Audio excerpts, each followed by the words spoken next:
Halo semuanya, perkenalkan nama saya Dian Andone, saya mahasiswa FKIP Prodi PG PAUD Universitas Nusa Cendana semester 3 kelas A. Di sini saya akan menjelaskan tentang salah satu media untuk menstimulus perkembangan anak pada aspek perkembangan sosial emosional anak. Media yang saya pilih adalah media buku cerita. Media buku cerita adalah buku cerita yang menyuguhkan cerita dengan gambar. Gambar adalah suatu tiruan barang, binatang, manusia, dan lain sebagainya. Contohnya seperti ini. Buku cerita juga memiliki manfaat, kelebihan, dan kekurangan bagi perkembangan sosial emosional anak.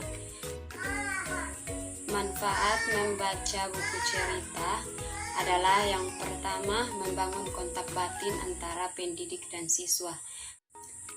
Manfaat yang kedua adalah sebagai media penyampaian pesan. Artinya, dalam sebuah cerita terdapat pesan moral yang positif, itu dapat disampaikan kepada siswa. Manfaat yang ketiga adalah mengasah imajinasi. Artinya, dalam mendengarkan cerita dari seorang pendidik, seorang siswa tidak hanya mendengarkan saja, tetapi dapat berimajinasi.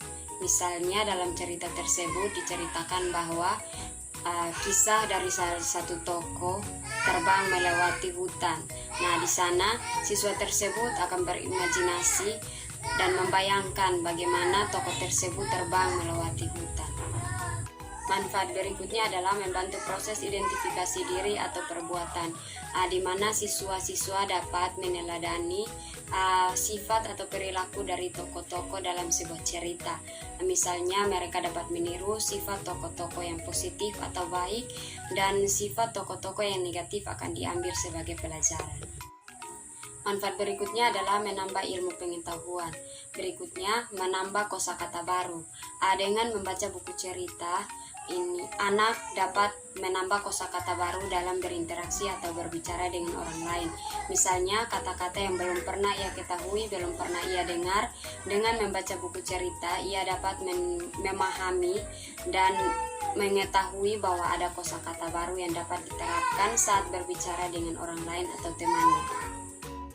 Manfaat berikutnya, menggiring anak untuk mencintai buku sejak dini, menjadi hiburan, dan yang terakhir adalah mendidik karakter anak. Kelebihan dari media membaca buku cerita atau bercerita adalah yang pertama, dapat menjangkau jumlah anak lebih banyak. Yang kedua, waktu yang dapat dimanfaatkan dengan efektif dan efisien. Yang ketiga, pengaturan kelas menjadi sederhana. Yang keempat, guru dapat menguasai kelas dengan mudah. Dan yang kelima atau yang terakhir, tidak banyak memerlukan biaya. Selain kelebihan dari media membaca buku cerita, adapun kekurangan dari media membaca buku cerita. Kekurangannya adalah sebagai berikut. Yang pertama, anak didik menjadi pasif karena lebih banyak mendengarkan dan menerima pesan dari cerita tersebut. Yang kedua, kurang merangsang perkembangan kreativitas anak untuk mengutarakan pendapatnya. Yang ketiga, daya serap dan daya tangkap anak didik berbeda dan masih lemah sehingga suka memahami tujuan pokok isi cerita. Dan yang terakhir adalah cepat menumbuhkan rasa bosan bila penyajiannya kurang menarik. Kesimpulannya, manfaat dari media buku cerita adalah seorang siswa atau anak dapat memahami nilai-nilai sosial, sopan santun, dan dapat mengembangkan emosinya dengan baik. Demikian penjelasan saya mengenai media untuk menstimulus perkembangan sosial emosional anak. Terima kasih.